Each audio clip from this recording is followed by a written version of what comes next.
morning to you. Hey, I think I made it. For those of you who are watching afterwards, I sent a prep email for a group of people that I call my insiders, about 100 people who are my people who've had personal contact with or are old friends and so on. And in that, I said, you can't teach an old dog new tricks. This is the old dog, and he's trying to learn new tricks. And I'm trying to get my friends to learn new tricks. And I'm going live here on YouTube. I've done it the last couple of weeks, and I've messed up. But the lesson behind that is if you don't get started, you won't get started.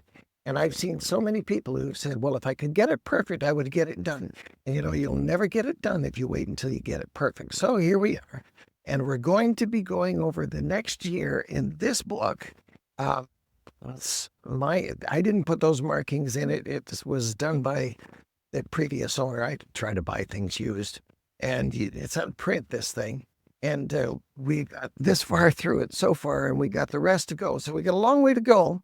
And we're going into chapter 2 today. And I find it really fascinating how much we have missed. Now, in case you missed last week's video, we're actually focusing in on John chapter 1, and we saw John the Baptist, and there was a crowd around him, and he said, look, the Lamb of God, to two guys, Andrew and probably John, the writer of the gospel, although that's not stated, therefore not certain. And Andrew goes and finds his brother Peter, and they go to stay with Jesus. Very important point that'll come up later. John, we don't have anything of him in that first chapter of John about what he did, but eventually he gets his brother. That's for later. And then Jesus, when he decides to go back to Galilee, he finds Philip. I got to guess. He's left the crowd that's gathered around John the Baptist. We don't know. He's on his way back north to Galilee, and Philip finds Nathanael that Jesus already had his eye on. Okay, so we've got those 5 original disciples, the people we think of the 12, and eventually we get to 12, but it starts small. So that's what we dealt with last week about starting small, and for you, a small start may be the very best start, and it probably is. Now, today, we're going to the second chapter, which I'm saying, grab the net.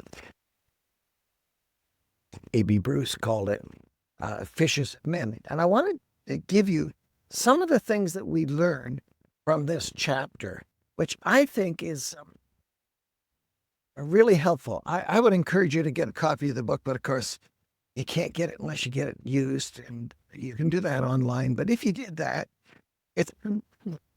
some parts are better than others, but it's tedious to read. Because it was written in 1870, published in 1871, probably in the 60s, because he's so thoughtful, he was probably ruminating on this for a long time before he wrote it. And you got to bear in mind that in the late 1860s, he's writing it. He's not actually typing it. He's certainly not voicing it. Our world is so different today. When I write stuff, I get to, first of all, voice it, and it puts the words on the screen for me, and then I get to go back and edit it. I even get to take out the ums and ahs. If I'm not doing it live and you see me in a video, you won't hear me stutter and stammer so much, because I can cut those things out. The new technology over the last few years, it's also very different. One of the things that's new is that,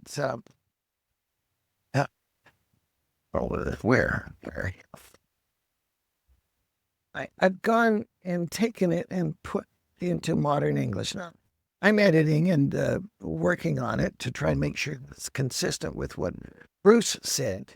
And I'll get it to you eventually if you stay with me. But beyond what Bruce said, I think there's more to be learned. Anyway, he, in this chapter on Fishers of Men, he deals with just exactly how Jesus put his followers together. Now, we have the first, he says there's 3 stages going on here. Probably. Okay, so the first stage is this stage about the calling, the impact with John the Baptist, the part I just mentioned. And that's mentioned in John 1, but the baptism of John is also mentioned in the other Gospels as well. But what I want you to grasp, and this is one of the key lessons I want you to pick up, is this was written in the first century. In the first century, how'd they get around? No Uber, no cars, probably mostly walking, although there would be cart, and the animals might go a little faster pulling a cart or riding a donkey than walking, but still it's slow. And when the New Testament says the next day he left for Galilee, you've got to stop for a moment and say, what was going on here? He was taking these first 5 disciples that he had with him, going back north to Galilee, probably 5 days of walking on the road. Now, what do you do when you're walking on the road? Well, some people are quieter than others, and some people are like me and they get chatty. And some people listen, and some people talk and don't even care if the other person's listening. You know what it's like on the road. Can you imagine this? These people who John the Baptist has said, there's the Lamb of God who's going to take away the sins of the world. Follow him. And they meet with him the first day, and Andrew, I'm pretty convinced that it's John, but it could have been somebody else. And they stay with him from 4 PM, and then what do? Well, they walk, they talk, they're together. And I think that that's one of the key things that we've lost since the invention of, planes and trains and automobiles, or even the high occupancy plane on the highways here in our area is 2 people. How's that high occupancy? But they found out that when they said 3 people, there wasn't anybody using the lane because people weren't traveling 3 people in a car. It's a very different world today. It's hard to imagine that as they walked, that they were walking by themselves. And of course, they were walking with Jesus. So that's the initial stage. And I want you to notice this concept of what I'm calling walk and talk. And then when they get to up in the Galilee region, they go to a wedding. And John recorded for us in John chapter 2. Now, when they get there, who's they? Well, we had to presume that the 5 guys went to Cana. They didn't live in Cana, but they went there with Jesus to the wedding where his mother was. And you know the story of him demonstrating his power and authority by turning the water into wine. That's tremendous. Now, the next phase, Bruce doesn't get it. In fact, I was watching another video with somebody saying, well, the next thing is they're in Jerusalem and he's cleansing the temple. No, you're missing something if you miss that. John chapter 2 and verse 12 is what I'm calling the inaugural meeting. Now, again, that's not from Bruce. So it tells us that after the wedding and the turning the water into wine, Jesus, his mother, his 4 brothers, it tells us later the names of those 4 brothers, who it also says they didn't believe in him yet, and his disciples, we presume the 5 of them. So there they are, this small group, and they go for a 3-day retreat to a place where none of them yet lived, in Capernaum. What were they doing? Well, they walked, they talked, and they sat down. So just imagine Andrew talking to Joses, one of Jesus' brothers. Now bear in mind, Jesus is about 30 years old, so his brothers are in their 20s. And so let's just say that Simon, one of his brothers, is 26 years old. And Andrew says, tell me about your big brother. He doesn't believe in him yet. He's just seeing water turning into wine. What on earth does he say? What's the nature of that conversation? Certainly in this meeting, Jesus isn't doing all the talking, but he is doing some of it, to be sure. And his mother's there and saying, yeah, he was born. I was a virgin when he was. I know you're not buying it. I was a virgin when I conceived him. And not with you guys. You guys, it was the regular way. But with him, he is special. You should pay attention to him. And so you've got this inaugural meeting, setting things up. Sometimes when you get to an inaugural meeting and setting things up, there's some dissonance in it. There's some uncertainty, and there's some people with good ideas and some people with less good ideas. But in this case, We got four guys who are the kid brothers of this smart aleck big brother who thinks he knows it all. What kind of conversations were going on there? I think that has been missed in our understanding of Jesus and his development of the discipleship. Bruce doesn't talk about it, but this is one verse, John 2:12. Go look it up. Okay, so we've got that, and then we move to the meeting of Jesus traveling again from way up in Galilee, again, another 5 to 7 day walk, down to the Passover feast in Jerusalem. And in that Passover feast, he gets disgusted and overchanges the money changers' tables and lets the animals loose and so on. And it's, wow, who does he think he is? And his disciples have gone down there with him. Now, some Bible commentators say, wait a minute, this thing is twice in the Gospels, and it's really out of sequence. And it may be and that John, the Gospel writers, aren't strictly dealing with a sequence. You can see that in the harmony of the Gospels of how you can go down one. Well, just go Harmony of the Gospels, E.T. Robertson. You can even download the original book, which you can, in a chart, if you get a chart, you can see that in terms of where it's placed, if it is placed in Matthew, Mark, or Luke, there's sometimes one event before another. So the writers are not thinking sequentially like we would think. They're thinking more thematically. So some would argue this event was lifted from the last week of Jesus' life and put in here to thematically demonstrate the power and authority of Jesus. I tend to think that there were two cleansings of the temple, but there's some arguments for that, because Jesus in the first phase was saying, hey, don't go tell anybody yet. I healed you. Don't go tell anybody yet. He's laying back from going public, and that was a very public event in Jerusalem. So there's that. So I'm not sure, but Bruce treats it as a foregone conclusion that they in fact traveled, walk and talk down to Jerusalem for the feast of the Passover. So this is all part of the first phase. Then we go to what Bruce calls the second phase, moving from believers to be real ardent, chosen apprentices. And here's when we get to the fisher of men part. It's recorded for us in three of the Gospels, not recorded by John as such, the statement, I'll make you fishers of men. But Luke gives us an expanded story of the Peter and the miraculous catch of fish and so on. That's part of the calling of Peter. Jesus just is just saying, follow me, and I'll make you fishers for people. And they buy it. Now, they all live in roughly the same part of the province, Galilee, but it's still, think a day's walk to get from this town to that town in broad terms. That's what it was. So when they met each other, it wasn't like, yeah, well, let's go for coffee in the next town and you drive there. They have to walk there. Again, walk and talk, and things are going on. But in this situation, when Jesus says, recorded by Mark and Matthew, follow me and I'll make you fishers of men. And immediately they leave their nets, but they leave the family business. That's the key thing. They leave the family business. Maybe there was prep talk with Zebedee saying, I'm thinking of following this Jesus. I'm getting more and more convinced that he's special, probably the Messiah. Can you manage with the hired men and manage the business?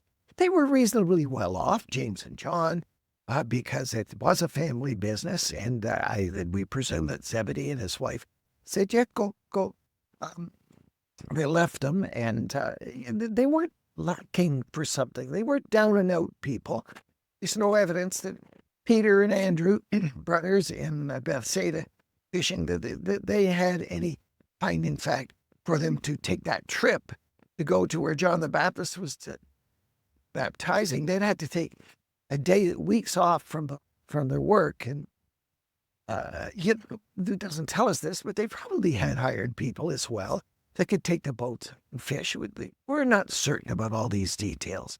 But what's going on here is that they're leaving the family and Jesus is interacting with them.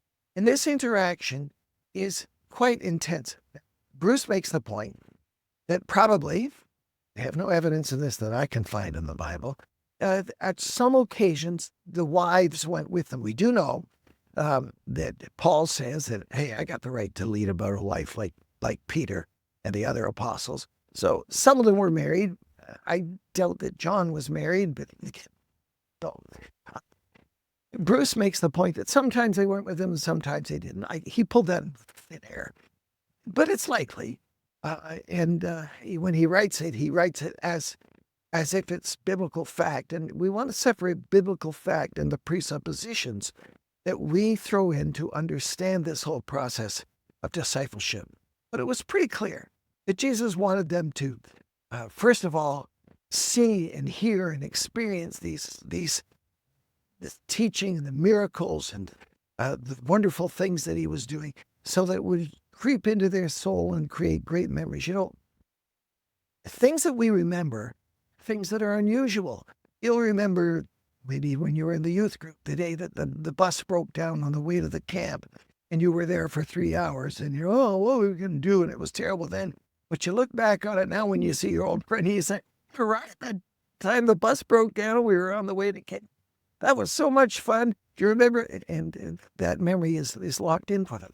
That's what Jesus was doing with these guys, giving them solid memories so that they could retell the stories to others and that they could reach out and make a big difference in other people's lives by interacting with them and then becoming their own demonstration of the life of Jesus. This wasn't a matter of sitting in a classroom. He could have. There were formal arrangements that people had where you'd go and you'd sit at the feet of the great guru and he'd dump his load on you. But that's not what Jesus did. Jesus worked on a dialogue basis, and we don't have a whole lot of that dialogue, certainly not the amount compared to what happened and the public events where he was speaking one to many. He was with a few, probably the 3 inner circle people. Well, we get to that later.